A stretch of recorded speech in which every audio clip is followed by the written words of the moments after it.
any other character, no matter the gender, to where if they're all the qualities and there's nothing for them to overcome, it's just fucking boring. Yeah. She did overcome the sexual tension by saying, Mr. Shaw, I will see you in my cabin. Yes.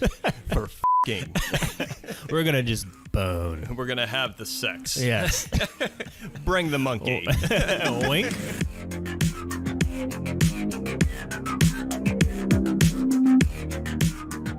Welcome to A Cast with No Name. We're your hosts. I'm Jay. And I'm Matt. This is episode 43. This episode, we will be discussing if Cutthroat Island is really that bad. So this will be the second one in our series. First one we did was Blade Runner. Was it really that good? Was it really that good? And now it's Cutthroat. Now it's the opposite of that. It is. We're doing 180s. I know. It's like we're skateboarders. We're so creative. We are. We're just breaking the fucking mold. Yeah. Oh my God. They. Whew. Setting standards everywhere, putting the bar up high. Real high. Yep. But first, don't forget to visit our website, acastwithnoname.com, where you can comment on episodes, write to our email, and listen to all of our podcasts, which you could probably also do on Apple, Spotify, all that good stuff. So why did we pick Cutthroat Island? It's notorious. For what? For being the worst box office disaster of all time. Yep. It bankrupted a studio. Yeah, Carlico. Yep, which was the studio that brought out a lot of, I thought, great movies. I mean, I think what they did, RoboCop, they did, I think part of it was RoboCop or something. They did. Their first major success was the Rambos. So First Blood. Rambos? Okay. First Blood, and then First Blood Part 2. And then actually Terminator 2. Yep, Terminator 2. They did, I think, Total Recall. Mm-hmm. They did a lot of Arnold. They had to deal with Arnold. Yeah. Yep. And Arnold and Stallone at the time. Yeah. And they did not survive this. They didn't. No. Which is sad because I thought, I don't know, I like you knew it was a pretty good action movie if the studio was behind it. Yes. Yeah. That's what they kind of specialized in. It's just like the late 80s or early 90s, just macho, over-the-top action. Spectaculars, yes. So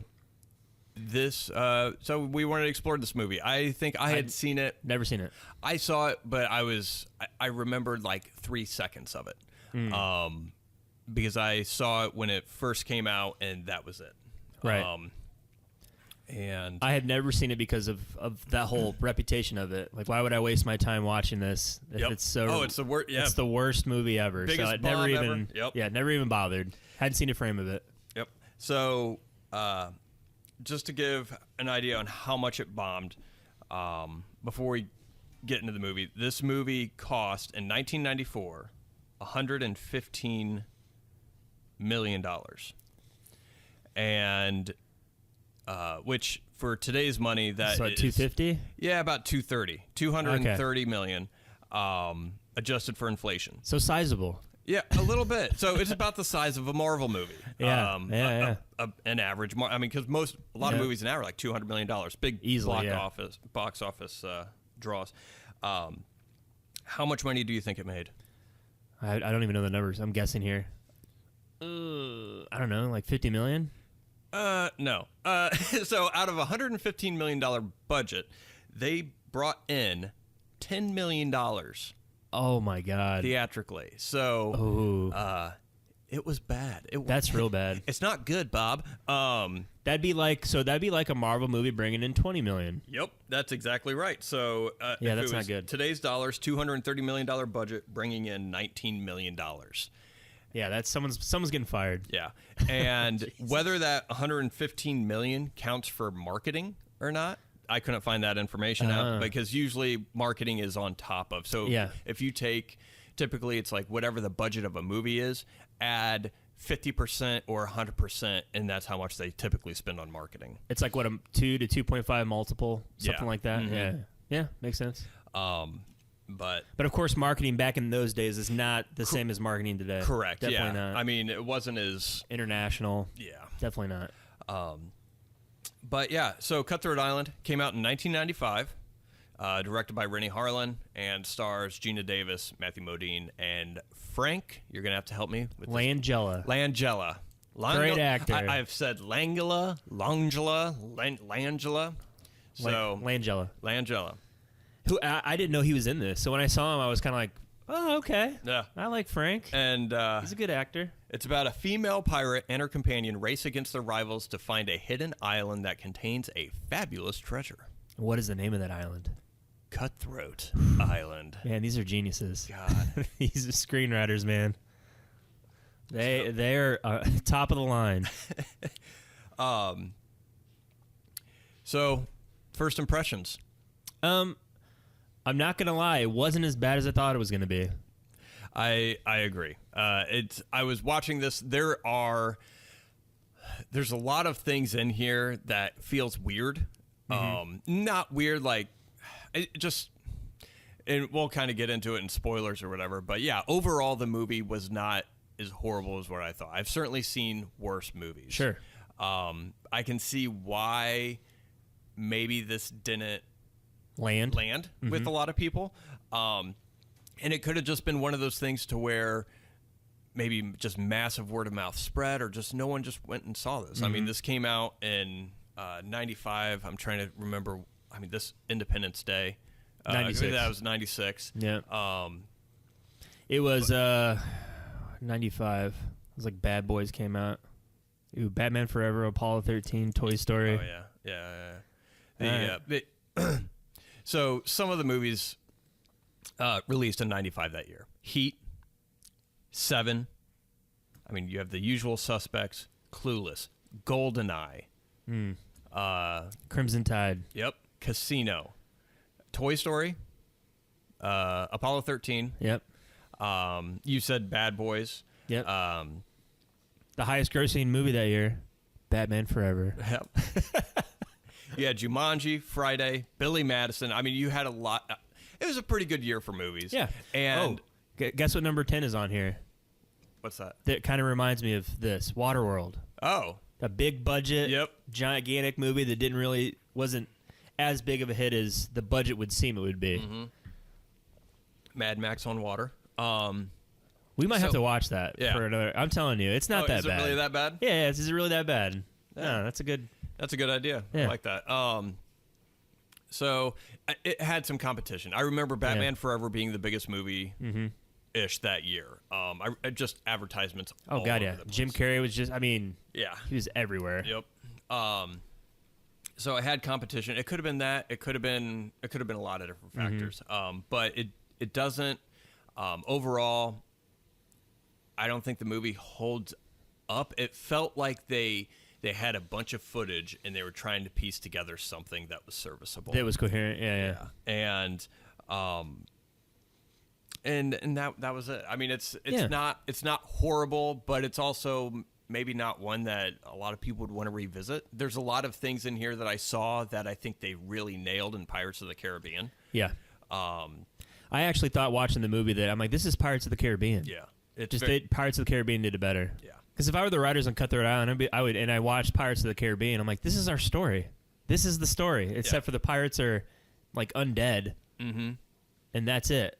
And we added a specific caricature of a pirate in Johnny Depp's performance. That's it. Yep. And everything else is pretty much the same. It's pretty much the same story. Let's get into spoilers because I mean there are a lot of similarities between the story of this and so spoilers, everyone. But if you haven't seen it, do you recommend seeing it? No. Yeah. If you have time, you have to have like a lot of time on your hands if I want to recommend this. Yeah. It's.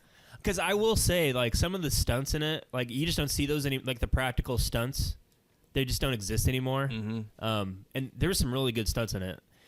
The infamous, like, Gina Davis stunt where she's and then she rolls onto the cart. Yep. Watching it, I was like, wow, I can't believe they timed that. So that's, like, one of the best stunts I've ever seen. And then apparently they cut together two separate takes, but I couldn't even see the cut. So it looked good. Yeah, there is a lot of action and a lot of slow-mo. Lots of slow-mo. I was like, Michael Bay? Yeah. Stole from Rennie Harlan, huh? Zack Snyder? He's like, oh, you know what would make this better? Ramping up to normal speed. There was a lot of slow-mo. Actually, I watched it with Nicole. Nicole was like, this is like, did Michael Bay direct this? I was like, no, he didn't. But I see what you get. I see what you think there. Yeah. I mean, if you have time, it's 2 hours. If they cut out all the slow-mo and just had it normal speed, it would probably be like a nice, cool 90-minute movie. Probably. Nice, cool. Yeah. But, I mean... No, I can't recommend it. Yeah. No, I can't. It's fine. Yeah. But it's not going to change your life, and it's nothing... No. It's nothing to write home about. If you want to see a good pirate movie, watch Pirates of the Caribbean. Yeah. Pirates of the Caribbean did it much better. But let's get into spoilers, because this movie definitely isn't perfect, but it's not as bad as what everyone makes out. There's probably, I'm sure, worse movies that came out in '95. But yeah, we've already touched on it. There's a lot of slow motion. And I mentioned it felt cobbled together. There's a lot of dubbed over parts. Yeah, there is. And to where I feel like they probably looked at the first cut and they're like, this is not funny. It's not entertaining. These characters suck. Let's add a bunch of dialogue over shots where no one is speaking. Have you seen the writing credits? I have not. It's story by story by story by story by screenplay and screenplay. So there's 6 different hands in this. What you're saying there, how it felt cobbled together, and this isn't funny or this isn't romantic or whatever the case may be. We have to add this line here or this scene there. It definitely felt like that. I agree with you. Yeah. Although I will say, Frank Langella. Maybe I'll get it. He's fantastic. He's the best thing in this movie. He's very good. He knows what kind of movie he's in, and I mean, he swings for the fences. He's over the top with it, but it fits and it works. It sure does. And his character and his performance is, I feel like, so perfect, especially compared to, not that Matthew Modine did a bad job, but it feels like Gina Davis doesn't care, or she did like a one-take thing, and then they moved on. Yeah. Matthew Modine and her feel like the same character sometimes. Yeah. Did you get the romance, like the chemistry? Really, I did not. It felt kind of forced a little bit. Yeah, and I think some of that because Rennie Harlan and Gina Davis were together. Backstory. Yeah, were together at the time. They were together, and they ended up getting married. And I think they were married for a while and divorced, as one does in Hollywood. But, so they tried to get out of this movie, and the studio wouldn't let them. Mm-hmm. And I think that's a lot of this problem is neither of them wanted to do it, and that was early on in the production. Mm-hmm. And then they just were forced to do it. So I don't think any of their hearts were in it. But Rennie Harlan did come in and he said, this isn't how I want it to look. I want it this way, and so they had to rebuild a bunch of sets. And that started skyrocketing the budget, and they could have been trying to sabotage themselves to try and get off the picture. Yep. So I mean, you have that. You have, and then he fired, I think, a cameraman or something. Yeah, director of photography, and that forced like 10 other people to quit and leave the set because they were loyal to that person. So yeah, lots of nonsense going on behind the scenes. Yeah, but yeah, too much slow motion. I mean, of course, it could have been a studio note of they had, for these action setups, they had multiple cameras set up, and I think they used every single angle. Absolutely. But everything was slow motion, which kind of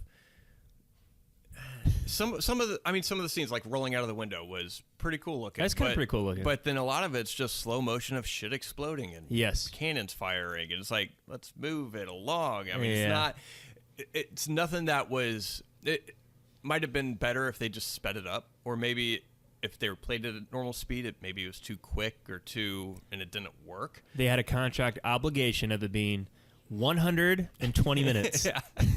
Had to be there. It's like when you hand in a term paper and it has to be 2,000 words and you only have 1,500, and so you write very a lot. In summary, in conclusion. Therefore. But yeah, I mean, the pacing, it felt way too quick at times, because it feels like it didn't really have a lot of character development. No. And particularly Matthew Modine's character, what's his name, William Shaw. Yeah. I mean, He's a pickpocket, and that's how they introduce him, and that's it. So, but he's a doctor. But he's a doctor. But he's not a doctor. But is he or he's Doesn't just matter. a con? Doesn't matter. Doesn't matter. Doesn't matter. He's there to be the love interest. That's all you need to know. Yeah. And did you know that Michael Douglas was the one that was supposed to have Matthew Modine's role? But he lucked out.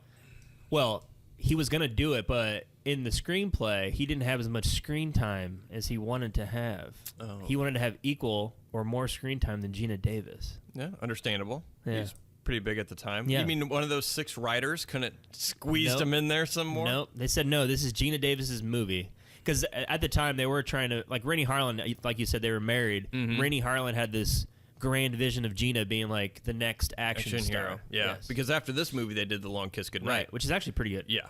And some other things you have Die Harder Part 2 with Rennie Harlan. Then you had Cliffhanger. Yeah, great movie. You have this movie, The Long Kiss Goodnight. And then I feel like it was after Deep Blue Sea. Oh yeah, Deep Blue Sea, the premiere of visual effects. But after that, he's just kind of fallen. Yeah, he's fallen on hard times. Yeah. A good-looking man though. Jesus, he's Finnish. Looks like who's that soccer player? Married Beckinsale. David Beckham. Yeah, David Beckham. Beckinsale. Kate Beckinsale. God, who's posh spy? Who the fuck? Victoria Beckham. Yeah. I like how I know all the names of these people. Well, you would. So. Like I know them. Oh, Victoria? Oh, yeah. Had her over for drinks last week. She taught me how to make a Manhattan. Yeah. But yeah, I mean, I guess let's talk about Gina Davis for a little bit. She's okay. She's fine. I felt like they didn't know. I felt like they threw everything at her character. Mm-hmm. Some of the things I think she could do. Like some of the humor was hit or miss for me. Yeah, it was okay. But where she tried to feel intimidating felt off. Mm-hmm. And I kind of want to watch The Long Kiss Goodnight because I think she's more of, I mean, she plays an assassin in that movie, and it's been some time since I've seen it, but I remember her being intimidating, like in her Charlie role in that movie. To where it didn't feel like she was intimidating. It felt like a Jennifer Lawrence performance, to where like the movie Joy or American Hustle, to where she looks like a kid still and she's in her mommy's clothes trying to play an adult. Right, she's playing dress up or whatever. Like it doesn't. Oh, gotcha. I can't take it too seriously. Leonardo DiCaprio had the same thing for me for the longest time because he just always looked so young. Right. And I was like, he looks like a fucking kid trying to play an adult. Right. Or Dane DeHaan. And what was it, Valerian, City of 1,000 I never saw that. Planets or whatever.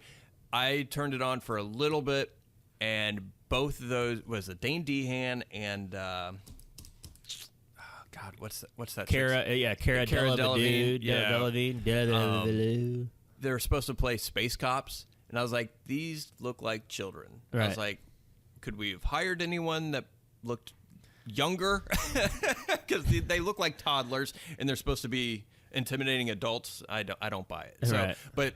So you got that feeling from Gina? A little bit. Like whenever she was trying to sound authoritative and everything, it just didn't land for me. I don't know if it's because she was trying to phone it in. Probably lack of conviction in her voice, or maybe it was the audio mix or something. But it didn't have that gravitas as far as this is what we're doing. It's like, come on, guys, we're gonna let's get the treasure. Hey, let's go. I'm in charge. You're such a misogynist. That's not how she sounds at all. It's exactly how she sounds. That was an audio clip taken straight from the movie. Yeah. Well, I think you're right, because when you juxtapose that with Frank Langella and Dog Brown, he's like perfect, and he's like very, over the top. He's really into the character, and like when they're playing together in like a scene, it doesn't really complement one another. But yeah, so I mean, some of her line delivery just fell flat. I mean, the quips and stuff, I thought, like the way they introduced her character, I felt a little rushed, because I mean, you just have the guy laying in the bed, and obviously they just got done having sex, but why were they having sex? Other than, they were both fooling each other. Like, I knew you were a pirate. Like, I knew that you knew that I was a pirate. I was like, this is very uninteresting to start off. I was like, it doesn't show how anyone's clever. It just shows how clever we're supposed to think we are. They are. Yeah. Yes. Yeah, it's very lazy. Yeah, for sure. The character introduction was weird, but the pacing, I feel like it was like, oh, we got to go here, and then like the next shot, no sailing montage, no establishing shot, just next shot, right, walking in the city. All right, what are we doing? And I'm like, Jesus, where are we? And you're in Jamaica. I was like, how much time has passed? Like, so it's tough to kind of follow that way, but they are. Guys, we have to get to Cutthroat Island. Let's go. We have to go. Let's go to the island. We have to get there. Let's get there. But the biggest thing, I feel like finding of the treasure should have been a lot more special. It should have been. And it wasn't. And yeah, I mean, there was nothing. It was like the father told Gina Davis at the very beginning, like when he was dying, he's like, cut off my scalp. There's a treasure. And then they find the treasure, like, oh, and I was like, oh, man, isn't this amazing? You've been searching for this for like 2 weeks. Yeah. Instead of, it should have felt more like a national treasure kind of a thing, to where there should have been, the introduction of Gina Davis's character should have been when she was a child, and her grandfather telling her about this treasure. Yep. Then her dad telling her about this treasure, or not believing of the treasure, or something to kind of have that national treasure, Gates family kind of drama behind the treasure. Like, does it exist? Does it not exist? Kind of a thing. Mm-hmm. And more things should have hinged on it to where, which it kind of did, like, but I feel like by the time they found the treasure, Gina Davis's pirate crew were loyal to her, to where maybe the loyalty of her crew depended on finding this treasure kind of a thing. Like her whole family that she grew up with. Then I feel like it would have hit a little bit more. And a little made more sense as far as why it was important. And it should have been harder to get to the island. Yeah. It was an uncharted island. Mm-hmm. So Gina Davis escapes Dog Brown, played by Frank Langella. He's chasing her. Mm-hmm. She goes through the rocks because he has a large draft. So I would think that it can't be as easy as, oh, I'm just going to sail around the rocks and I'm going to get to the island. And that's all he had to do. Yeah. And by the time they got to the island, he was already there too. So it's like, this island really isn't that hard to get to, obviously. Even if you end up floating around in the water on some bits of wood, you'll eventually wash up to it.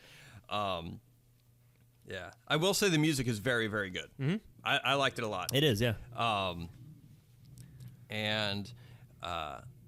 I think the action set pieces are pretty good, like the setups, especially like the culminating battle between the two ships. Mm-hmm. I mean, there's a lot of fucking money spent in that scene in particular. Yeah, lots of money. Yep, and probably the reason why they had the slow motion is like, we spent a lot of money on this. I know. We need to savor every frame as much as possible. I know. But the dialogue at times, it just felt like it was written by someone who forgot that we're watching a movie. Yeah, the writing's pretty bad. It's very descriptive and very. I'm like, you guys just show. You don't have to tell everything. Yeah, we have moving pictures along with this dialogue track. Moving photos. I wish we had an audio clip of it or something that I could have found, but it's. No one saves any part of this movie, so it was tough to find anyways. Yeah. But I wish I had a clip that I could share to where you wouldn't need the movie. You could just listen to the audio track, and it'd be like a very descriptive book on tape at times. But you brought up a good point about the treasure not being special, because they find it, I think, with 40 minutes or so left to go in the movie. Yeah, and it's basically just in a cave, like. Oh, I had no idea that this is where they would hide treasure, in a cave on the side of a cliff. And it's like, yeah, of course that's where they would hide. Yeah, they had to do the Karate Kid Part 3, which I don't think you've seen. No. Mr. Miyagi hides a bonsai tree on the side of a cliff. Okay. That he brought back from Okinawa. And he put it there to keep it safe, and so that way it could grow on its own without interference from somebody else, or somebody destroying it. So he plants it on the side of the tree to keep it safe. I understand the idea for the treasure doing that, but it's like, it'd be very difficult to put all that treasure. I know. Like, how many trips? Tons of trips. Like, hey, being on this uncharted island is not hard enough.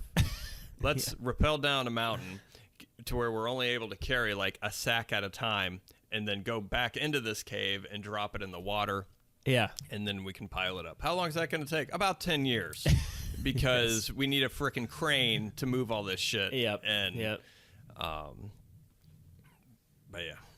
But they managed to get it on the boat like really fast. Yeah, really quick. Nope, not a problem. Nope. What was that effect that they had where Gina Davis falls off the cliff and like she kind of just transitions into the water where there's like no splash? Yeah. I'm like, okay, this is where the budget went to die. Yeah, she timed it where the wave was coming in, so that way it'd break her fall. And I thought she went through a damn portal. Yeah, I was like, oh my god, we're going sci-fi with this. Man, that effect was pretty bad. Like shit. Yeah. We spent all the money, guys. But there's no tension between the characters. You had what was it? Murray Culkin, Maury Chaykin played. Hey, John, hey, you got it right. Hey, played John Reed, who is an author, a best-selling author, which I didn't know was a thing in the 1600s. Or I guess it was. I don't know if he actually said I'm a New York Times best-selling author yet, but I do know he said I want to have a best-selling book, and I'm like, did they have those back then? Didn't they just have books? I think they just had books. Yeah, and you sold your book in your local community. Yeah, and so he was following the pirates around, writing a story about them. Yep. And early on, he is approached by the government of England or something like that, and saying, hey, we need to capture these people or what have you. And so it kind of leads up that he's going to betray them. There's no tension there between that, I guess, conflict. It felt like it was forgot about until the last 5 minutes. But it was just a lot of, Yeah, it's the same plot as Pirates of the Caribbean with the East India Trading Company. It's literally the exact same thing. Yeah. So, which I will say, maybe there's even a monkey in it. Yeah. There's a fucking monkey in this movie. Yep. It's still got the monkey. Yeah. So yeah, Jerry Bruckheimer definitely plagiarism saw this in '95 after he got done doing Bad Boys, and he's like, I could do that better. Yeah. You know what? It's not that bad. You gotta spice it up a little bit. Christopher Masterson's in this, who plays the older brother in Malcolm in the Middle. Yes. Also Danny Masterson's brother from That 70s Show. That's right. Danny Masterson has seen better times. Yes, he has. But yeah, Christopher Masterson, I forgot he was in this. Yeah, I didn't realize that Rex Lynn was in it. Yeah. Yeah, he's a mainstay of Rennie Harlan. Because right. Cliffhanger and a lot of those movies. Fuck you, Waylon! Him and his awesome goatee. Yeah. And that's another thing I wish I wish the supporting characters had more to do. Because, I mean, Rex Lynn has all these face tattoos, and you think, okay, this guy's got like some character or something, and he doesn't say anything. No, he's just there. He's loyal. That's it. He's just there. Him and Stan Shaw as Mr. Glasspool, both of those, you expected more from them. Nothing. Yeah, nothing. It was just missed opportunity. Yep. But I think a lot of it just didn't feel like they knew what to do. Hence, probably why Gina Davis and Matthew Modine's characters were both very, very similar. I think they should have picked one or the other for each of them. Yep. To where I feel like Gina Davis's character should have been more, and I'm saying this to sound sexist. She should have been more like straight-laced or more less fun, more serious. Matthew Modine is the fun-loving con man, but who helps out in a pinch kind of a thing. Gotcha. And he kind of shows her how to loosen up because, power of the penis. Are you saying like Sherlock Holmes? A little bit. Where Matthew Modine is Rachel McAdams and Gina Davis is Robert Downey Jr. Yes. I agree with you. And that makes sense. To where they would have had at least a little bit opposites attract. They could have had that dynamic. And she could have learned to enjoy life or something like that. Or vice versa, to where, but I mean, there was no, I feel like there was no character arc. So for either of them. No. And to where maybe Gina Davis should have been, or you could have flipped it to where Gina Davis's character was fun-loving, didn't take it seriously enough, and it's kind of like one of those stories of, oh, now you got to take over your father's business kind of a thing, right? To where you got to learn to grow up kind of a thing, and then Matthew Modine would help her in that way. But if they wanted her, I could see why they wouldn't want that, just because if they wanted her as an action hero, they needed to have her be self-reliant. And I mean, I feel like the dynamic between those two characters could have been thought out a little bit more, just to make them, one, a little bit more different, but to play off each other a little bit better. She's pretty much self-reliant the whole movie. Did she get saved by anybody? I'm trying to remember. I don't think so. And, well... I don't remember that happening. It's a long movie. I thought she figured it out pretty much. She got out of every sticky situation on her own, on her own standing. Yeah. Anyway, which matter. Can be fine. I mean, it's one of those. So someone can't be saved. Like when you do strong female characters, a lot of times we're like, oh well, they can't be saved by a man. Yeah. I'm like, well, that's sexist in and of itself. Like, they need to have some kind of stakes. They need to have some kind of something happen to them. Wait, stakes? Yeah. What? Oh, you want steaks in a movie? Like, no, like STEAKS, like prime rib. Like steaks. Steaks. Like Trump steaks. Yes. All right. To where there needs to be some kind of, I guess, what the hell? Why am I brain farting? You were saying something about some kind of suspense or something. Right. Because, I mean, even like Die Hard, you have John McClane. Even he gets saved at the very end by Officer Powell. Yes. And so not everyone's perfect, but, I mean, I think a lot of people, especially nowadays when they try and do strong female characters, they don't want them to seem... They think being saved by somebody is a sign of weakness. Right. No, it's no one's perfect. Like that's it. What makes their character interesting is if they're vulnerable in some way. They should be lacking in something, because I mean, if you have a character that just, we have Morgan Adams. She is self-reliant. She is funny. She's authoritative. She's great at action. She's smart. She's the best sailor. She's really good. I mean, it gets boring. Yeah, it does. And the same thing with any other character, no matter the gender, to where if they're all the qualities and there's nothing for them to overcome, it's just fucking boring. Yeah. And I think maybe... Wow, that was very poignant. Oh, thank you. Oh, well, thank you. All right. Definitely not the first person to say this. I think this is like kind of common knowledge, but I think something like that, maybe that's what was missing, because the only thing that they overcame was finding the treasure. Yep. But even at that point, it wasn't as interesting, because they've only been looking for it for 2 weeks since she had to rip the scalp off of her father's head. Yeah. She did overcome the sexual tension by saying, Mr. Shaw, I will see you in my cabin. Yes. For fucking. We're going to just bone. We're going to have the sex. Yes. Bring the monkey. Wink. Yeah. That line in and of itself, I was like, what a way to end this movie. That's awesome. All right. You know, throw caution to the wind. You know, someone wrote that. They looked at it on paper. They kind of held back, stood back, looked at it, and were like, "Yep, that's the one." Or they looked at it and they're like, "Yeah, that's the way to end this fucking thing." Yeah, they're like, "Yeah, just fuck it. It's stupid. So let's do it." Yep. So, anything else on Cutthroat Island? No.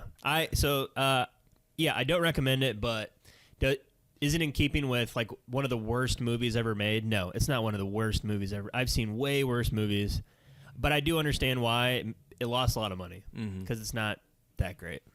Yeah, and I agree. It's not the worst. It just has a lot of problems. It felt cobbled together. Too many writers. Not really sure what to do with the characters, the story, but it's one of those situations where the studio was far too deep for it to be like they couldn't cut their losses. Yeah, because I think they went bankrupt. I think during the production of this, and they needed something to try and get any kind of money back. But not the worst. It was just kind of a bland movie, but it was a very expensive bland movie. Yep. That could have been improved by either better characters, a little bit better story, but it's just one of those companies tend to move in a direction, and this is the wrong direction. Well, we can't afford to cut our losses and change direction. We need to continue forward, to where if they would have cut their losses, they would have had a loss, but they'd maybe still be around. Yeah. I mean, I'll give it this. This inspired Pirates of the Caribbean. Absolutely. Yeah. It's the same story for the most part. So I think if there were no Cutthroat Island, maybe there wouldn't be a Pirates of the Caribbean. Yeah. I don't know. Which first one was great. Then it's great. All the other ones were... Yeah, it's okay. Well, whatever. It's all right. So I guess thankfully this movie existed, because then we got Pirates of the Caribbean. Yeah, there you go. And Johnny Depp got to indulge on his drinking habits. Yes. All right. Well, join us next time, as we are going to explore the possibilities of the future. So recently, James Gunn announced his DC Universe slate. So next time, we're just going to kind of go through point by point, and we're going to share our thoughts, because if there's anything that anyone knows about both of us, it is how much we love DC Comics stuff. It's how much we love the giant corporations making extended universes. Yes. Yeah. Awesome. So, but yeah, we'll touch on our feelings and opinions on the upcoming James Gunn DC Universe. Yes, we will. So, again, as always, you can go to our website. Have you seen Cutthroat Island? Let us know. Mm-hmm. Did you like it? Did you not like it? What didn't you like about it? Talk to us. Debate us. Master debate us. Love us. Love us. Just please, just some feedback. Put your hand on my leg. All right. Huh? What? All right. Until next time, Matt. Until next time, Jay.